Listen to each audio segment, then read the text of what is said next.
Good evening. How you doing, Budapest? It's good to be back.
closer. The pilot said there was something on the radar, but he hadn't seen it the day before.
on your knees.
Thanks very much. And I want.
Thank you. All right, that's great. Good clapping.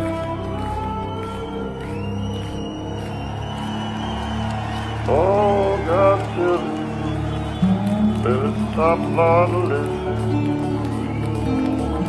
Just another link in the chain.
you very much, Budapest.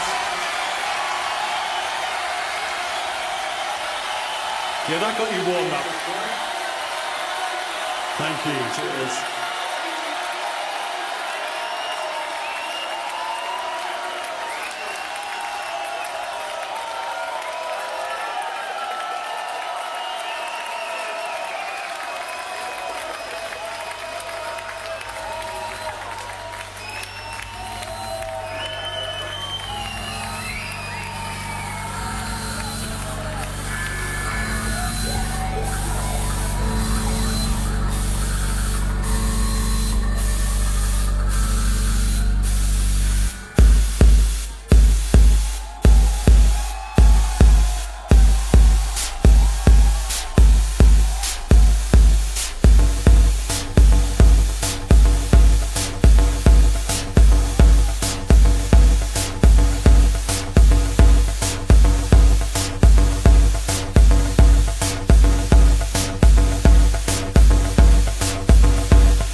Thanks a lot.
she lay in Jerusalem streets. Her flesh was too filthy for the dogs to eat.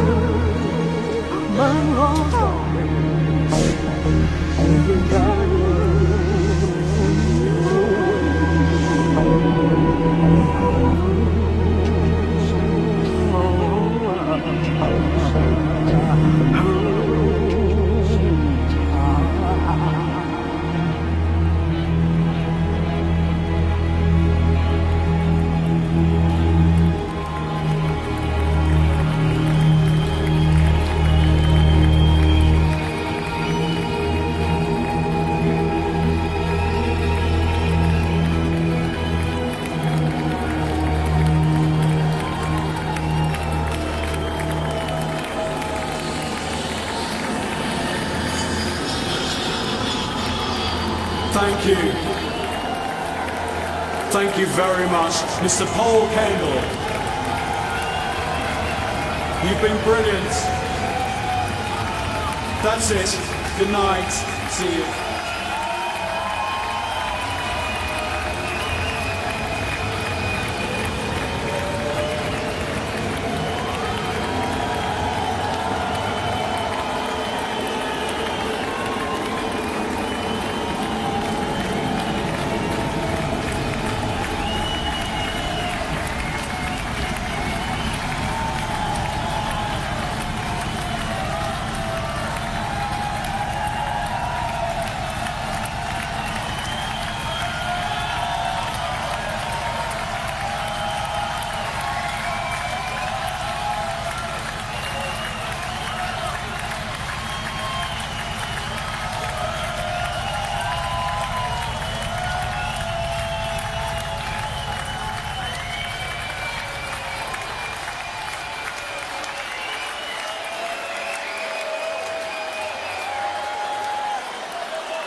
Thanks a lot. This is our last show tonight.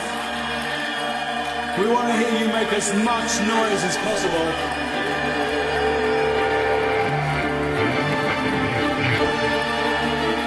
Cheers.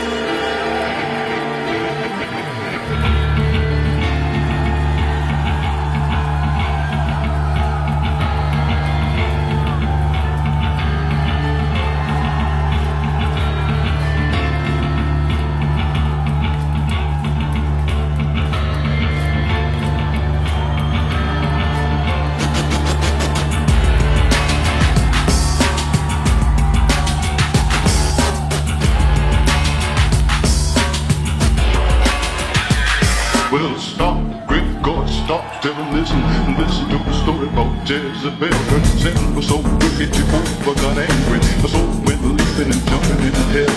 Way back yonder in the old days, John told the Jezebel about her ways and evil deeds that ruined the land. Repent for the kingdom of God was at hand. She got mad and jumped for they told her about the gospel. Told the servants to boil and all, but the devil they got loose from the winds of heaven. Both one word and the all wouldn't fall. He raised his hands, creation trembled. Stamped his feet and time stood still. Raised his voice, looked down and thundered, John, don't you love it?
She had to die, the tale they gonna walk his footsteps thunder. He moved his head, his eyes flashed fire. He clapped his hands, and death come to jump, and Jehovah was angry, somebody had to die.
Thank you very much.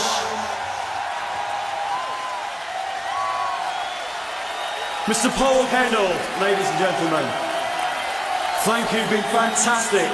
We really enjoyed it. Thank you very much. We'll see you next time. Good night. Thanks a lot.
Hi, I'm Alan Wilder.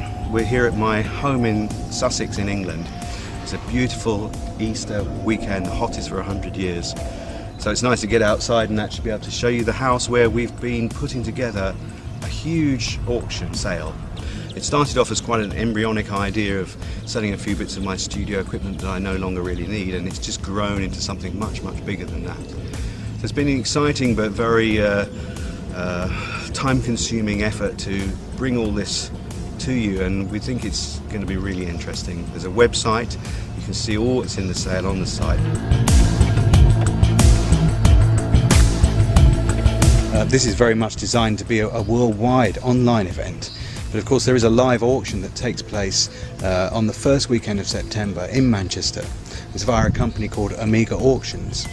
During August you'll be able to go to the Amiga's online catalogue, preview all the items, and of course register your bid in advance if you want.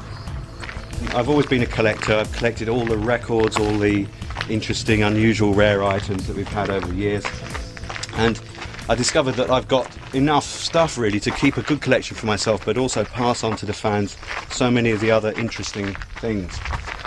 Well, I've got lots of old synthesizers, of course. There's a Mini Moog, there's an ARP, there's what else? A Wasp. There's my old Wurlitzer electric piano. I've got my drum kit. I've got a grand piano in the sale. Let's carry on round. So I guess it's really just a summary of my entire career, all the equipment and the records and the various other items, mainly from the days when I was a member of Depeche Mode.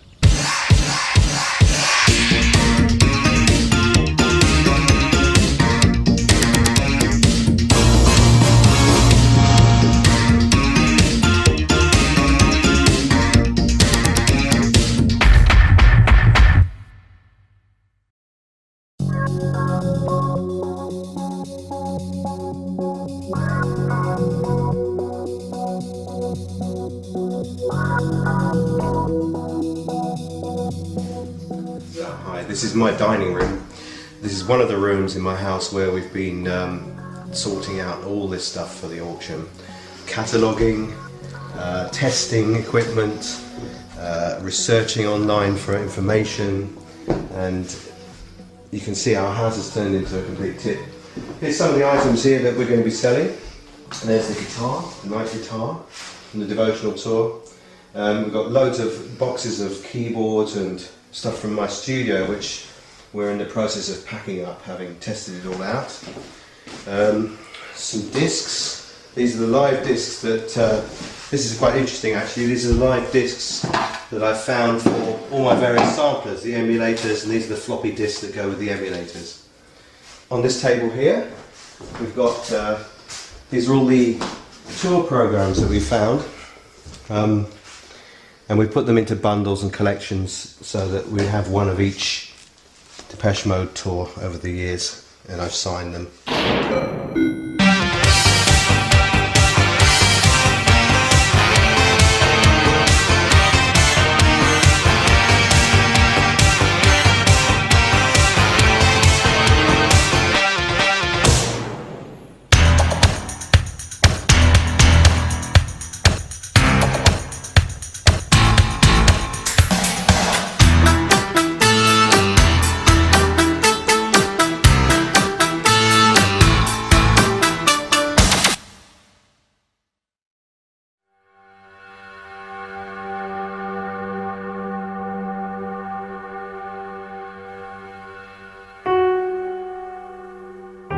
You're actually in my bedroom because I want to show you this, which is the Steinway grand piano. This is going to be sold. I'm very lucky enough to have a second piano, a Bosendorfer, which is also very, very nice. And I thought it was about time to be less indulgent and retain two pianos.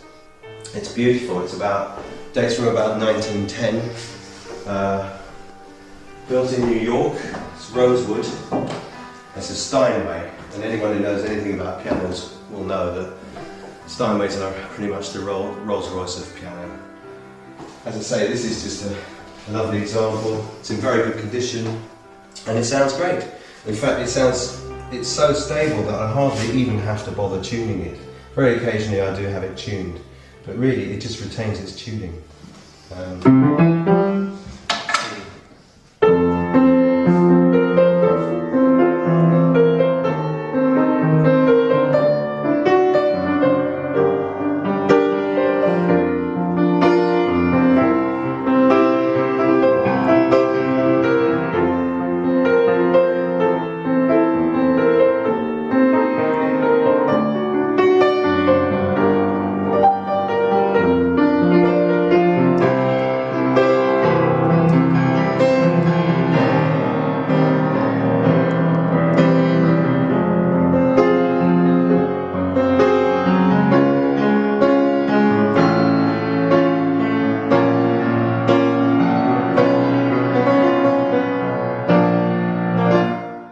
like to announce, as a special final concert to our world tour, we'll be playing a concert for the masses here at the Rose Bowl, Pasadena.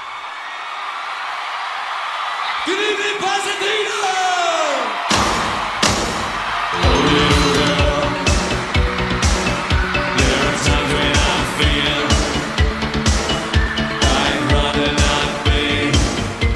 The English rockers, who call themselves Depeche Mode, caused a frenzy in Century City tonight.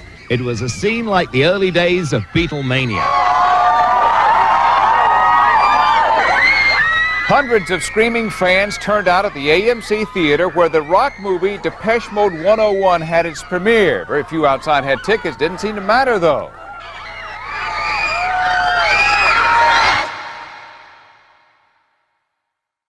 Okay, we're in the top of my house now. This is a converted area. We also have my drum kit up here, which I'll show you in a moment. But I want to start by taking you through to the attic here. This is the storage area, and this is, I hope you can see okay, but this is where we found everything. In here is where we, over the years, have hoarded and collected and just put things without properly cataloguing and knowing exactly what's there. Of course, you should have seen how many boxes were here. This is pretty much empty now. Down here we've got more bits and pieces, this sort of drumming equipment. Here are my in-ear headphones that I used to use on stage for devotional. This is the box they came in. And here are the actual headphones, look. These were specially designed for my ears. I'm not going to sell these because they had to be moulded specifically. I had my ears tested, in fact, and then they were moulded specifically to fit my inner ear. And if I ever want to drum again, I'm going to use them again. So unfortunately they're not for sale. Old cables, pedals, bits, extra drums, drum stands, keyboard stands. What else? We've even got some multi-track tapes. We've actually spent over several weeks of pulling each box out, seeing what's inside and going through it all. This is the leftovers really, but downstairs we have most of the stuff that came out of here, which we've been cataloguing. We'll show you that in a moment.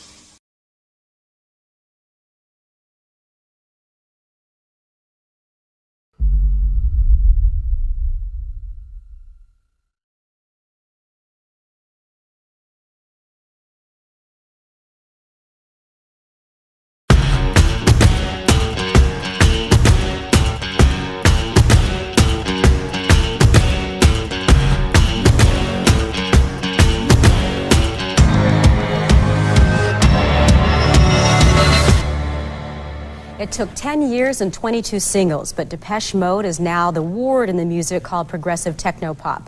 Tonight, the band is appearing in person for an autograph party at a West LA record store. You could hear the screaming all over the Beverly Center area. A line of teenagers 15 blocks long. Depeche Mode is today's hot act. I haven't seen anything like this before. Crowd control problem in West LA tonight. The private security force could not handle them all, and police had to be called. Some people are calling it a near riot. Riot police, we are told, have gathered at the Beverly Center. Police have had to make several arrests, and the band was forced to leave early.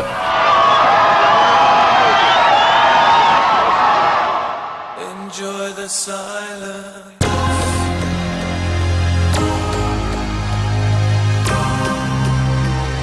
Enjoy the silence.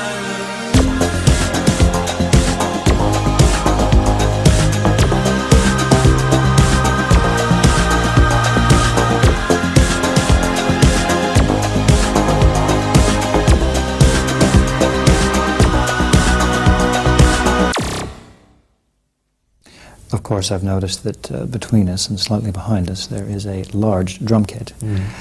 And I gather that you've been doing a bit of practicing. Yeah, I've got quite a lot more practicing to do as well if I'm to play them live, which is what I'm going to attempt to do on the next tour.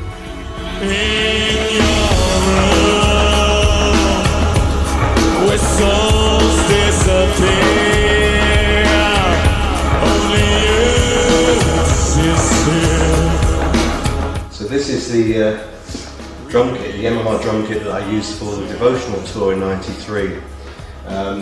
Anyone who doesn't know the history there, I never used to really play the drums, and we all as a group decided that maybe for this particular album and tour that maybe we should have some live drumming, and I just thought, well, I enjoy playing the drums. I actually practiced for 6 months to see if I can play them well enough to record on the album and play on the tour, and that's what happened.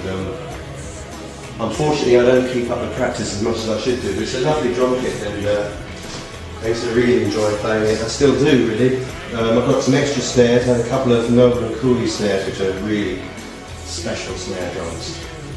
It's really nice. Hanging on your words, living on your breath, feeling with your skin. Hanging on your words. Drumming, these are my drumming gloves. There's a few pairs of these that I've got that I used to use on stage. I used to use these. This is a spare set of drumsticks. These are specially made graphite sticks that are almost unbreakable. Because I used to hit the drums far too hard and break sticks every 5 minutes, so I used to use these ones on tour.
So here we've got a couple of boxes of records ready to go. These are very interesting because these are acetates in this box. The acetate is the very, very first pressing ever made of any record, and it's heavier and less flexible than a normal piece of vinyl. This weighs about twice as much. And actually they're not designed, this one, I'll show you the label. Can you see the label there? The Exchange is the mastering suite where it was manufactured. Depeche Mode first test cut. And these are not designed to be played more than a couple of times because they tend to deteriorate once they're played a lot. You don't need to play them more than a couple of times because it's purely just to have a quick listen to make sure that your actual cut has gone on to the vinyl correctly and there's nothing weird happening. So this has probably only ever been played once, just to check it, and that's it. And in fact, that was Music for the Masses. Here's 101, all in white sleeves. And this one was made at a different, this is the Hit Factory, this is Stum 106, Songs of Faith and Devotion. Again, this is another acetate made at a different plant, the Hit Factory. So I've got quite a lot of these, as I was the one who used to actually attend the cut. And of course, at the end of the session, they'd make you one of these to take away with you, and then you'd call them back the next day and just say, yep, I'm happy with that, or I can hear a horrible noise at 15 minutes 46 and you're going to have to do it again. But usually they were okay. In this box is the next stage. The next stage, as I said, is the test pressing, which is made from the acetate. Once you're happy with the acetate, they'll make up what will be an exact replica of really what the final album would be, and this is your standard, much more flexible vinyl. Again, for a collector, you wouldn't want to keep playing these because you want to keep them in as good a condition as possible, but you can, in theory, play them and they won't really deteriorate. This one, Sturm 26 Black Celebration. And again, I've got a box load of those ready to go. These are highly collectible because they're very, very rare, and they only ever make like 10 or 15 of these, and one of these, or one or two of these. So, you know, very difficult to find. This box is very special. This is the box I'm keeping of every release that I've played on, pretty much. There's a couple I'm missing, which is a bit annoying. Even I don't have everything. But in here we've got nearly 100 records, and each one is different, and it's chronologically cataloguing the Depeche Mode collection. Ends up with the Depeche Mode remixes Best Of, which was quite recent. And the very first one in here would be, of course, Speak and Spell, which is pre my even joining the group. So I've got copies of all of those. There's the People Are People American release album. And there's the Get the Balance Right 12-inch. Oh look, there's New Life. So these are all the proper commercial releases. I've also got some rarities, of course.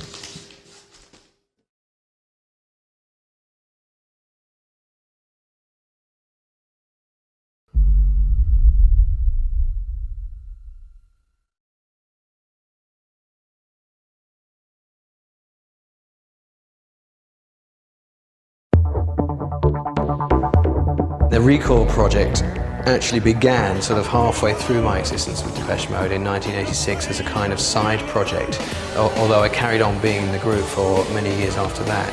But Recoil was kind of growing concurrent to it. I decided to leave the group in 1995 to concentrate fully on the project.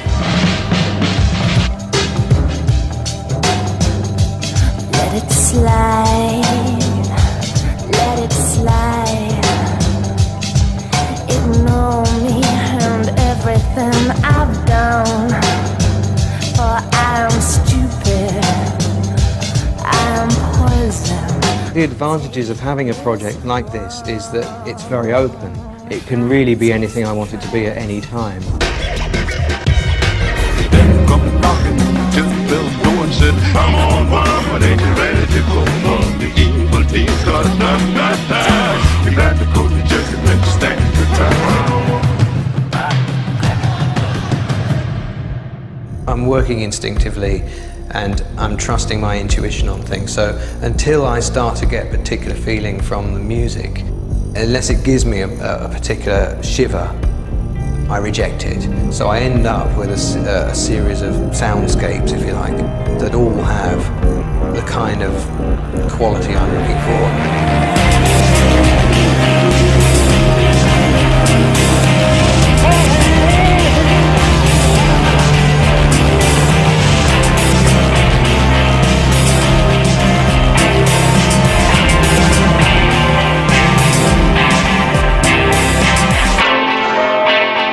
Over the last year or so, we've been presenting A Strange Hour live. It represents a combination really of different remixes and 25 years of Recoil music, which also appeared on a compilation album called Selective. It's been really great fun to take it on the road and to find a way to present it really. We even throw in a few Depeche Mode remix bits as well.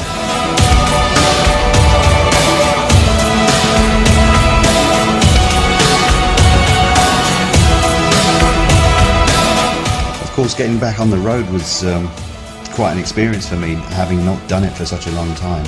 I even managed to get to some countries I'd never ever been to before, parts of South America and Eastern Europe and that. So I've really enjoyed it. Even Martin turned up to one show, in fact, in California, which was great. It was good to see him again, especially as we'd met just a year before when we did the Royal Albert Hall reunion with the Mode.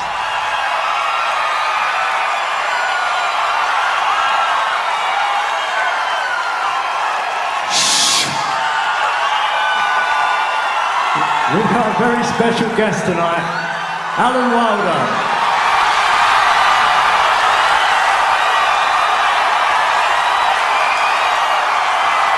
First time in 16 years.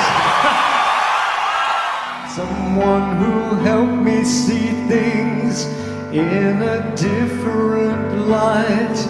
All the things I detest, I will almost like. I don't want to be.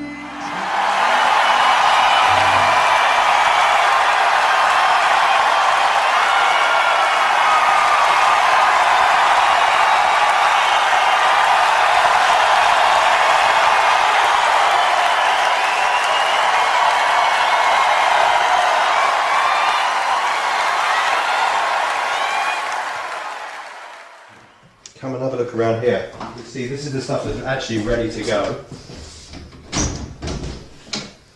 We started mainly with the studio equipment and brought most of it over here. So you can see these are all boxed and ready. This is the mini Moog in that one. Lots of studio boxes really. These are my Telefunken amps are in there.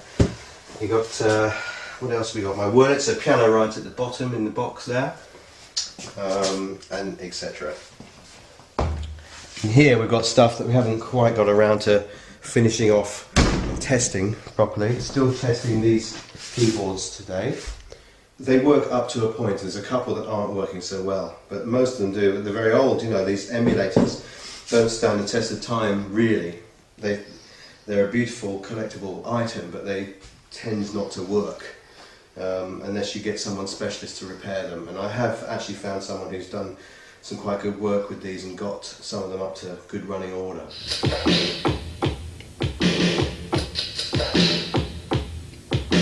Well, this is an emulator too, and it's an instrument that we use a lot in the studio and live.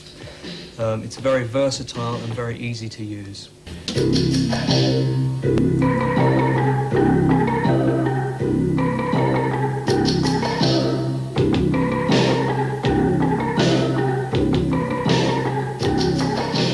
All of this stuff is available to view on the website, by the way, so if you want to actually see what we're talking about properly, the photos exist there.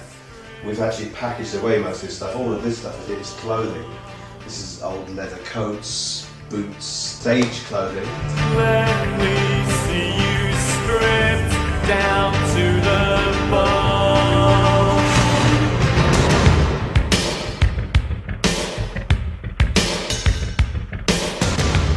This is part of the touring wardrobe here. There's another part to this upstairs, but this is 1/3 of what I used to have as a touring wardrobe. And we would just keep all the stage gear, all the clothes. I mean, we were on the road for 14 months or something, so we needed quite a lot of storage space. And it would travel with all the music equipment and be set up and ready for us by the time we'd arrive at the shows in our dressing rooms. And I kept the tour wardrobe and actually used them in this house here because they're quite useful.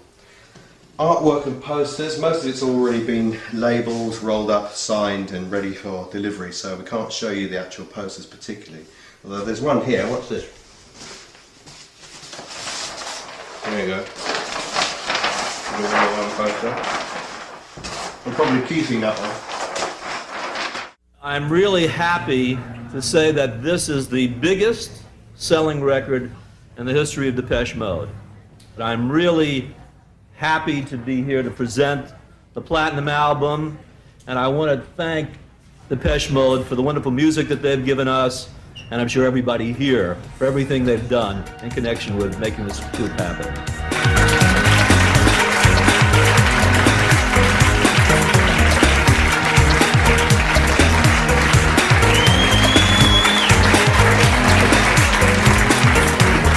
I can't really see them too well, but basically over the years I've received 30 odd gold, platinum, silver discs for record sales. We all know what they look like. There they are. Let me show you the world in my eyes. Let me show you the world in my eyes.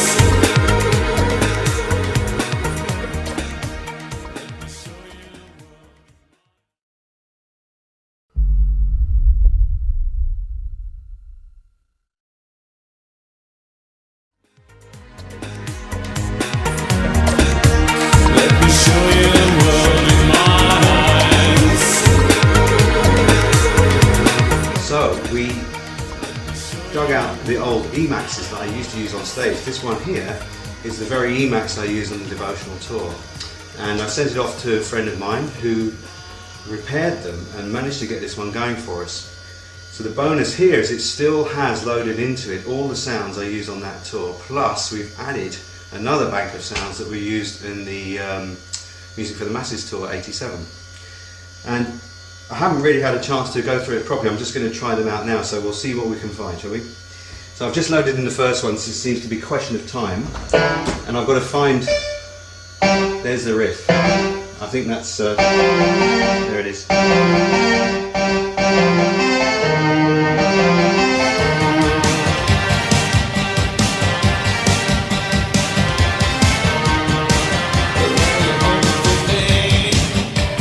Anyway, what else have we got? Let's load another one in. Question of Lust. See what's on here. Oh, that's a nice sound, listen.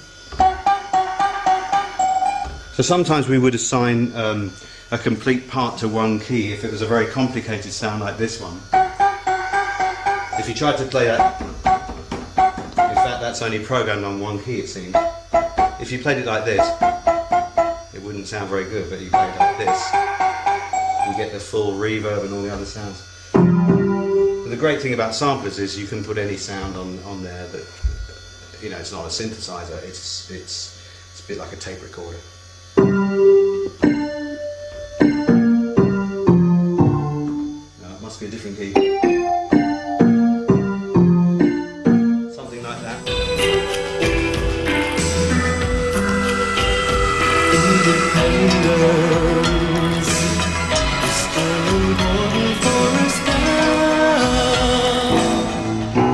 So this keyboard has basically a bank for every song we used to play live. And these would be my sounds, and then Marty would also have a bank of other sounds for the same songs, and Fletch also had some sound effects on his keyboard. So between us all, we could cover all the musical parts.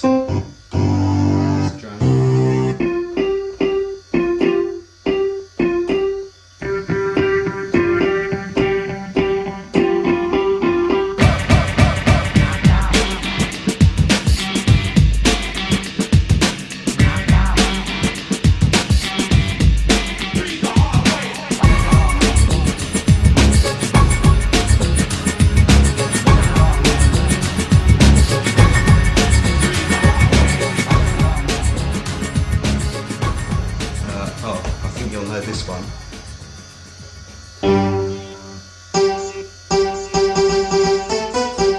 Slightly familiar. Strict pipeline. This could be interesting.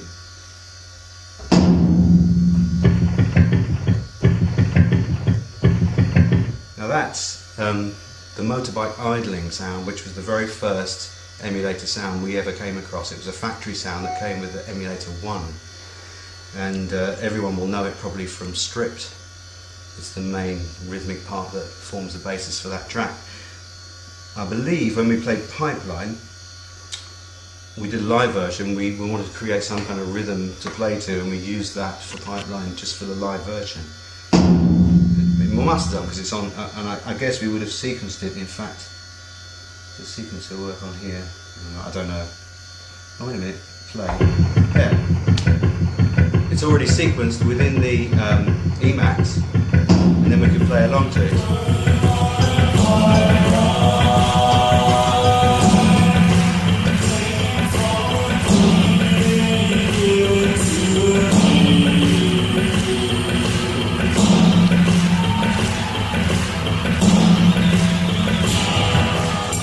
Laying a pipeline. So we've obviously got some vocal samples on there as well. This is a very familiar sound to me. This is what we recorded in Shoreditch when we originally went out for the Construction Time album and recorded many metal sounds. That's all we did in those days, wasn't it? Metal sounds. And this was one of the sounds we came back with from a Gareth Jones little tape recorder, and we loaded them all into either emulators or synclaviers at the time, and made that whole track pipeline all from found sounds like this. I think that was somebody hitting a fence. Oh, I know what we should do. Hang on, let's we can recreate an iconic moment here, I think. I've got Black Celebration in here, and if I'm not mistaken, on this key, yep. How's the riff go again? That's it.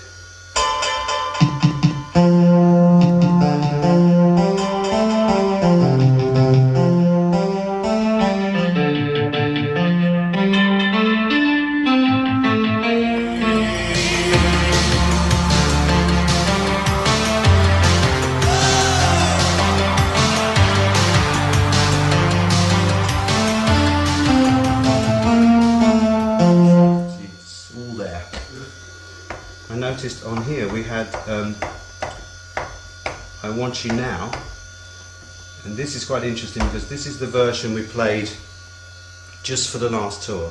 It's a completely different version than the one on the record. It was programmed especially just for that tour, and it's never been released on a record or anything like that. I wanted to do a remix of it. I didn't have all the sounds available. I think now that we've got this working, I think the sounds I need are probably on here, so maybe I can finish that version off. There's the strings.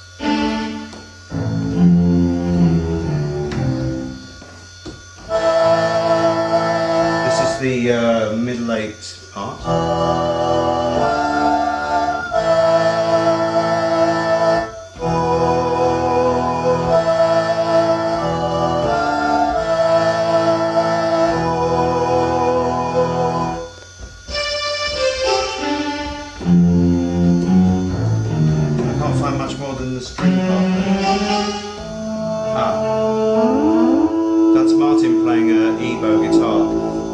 Sound that we used on Walking My Shoes at the end, and I reused it, sort of repitched it and chopped it up a bit to make it work in this version of this song.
That's a summary of what we've been up to here. Just want to take this opportunity to say thank you to everyone for all your support over the years. I've been really lucky to have a fantastic music career, and it's still going, I hope. And you know, enjoy the auction. I hope you find what you want, and good luck.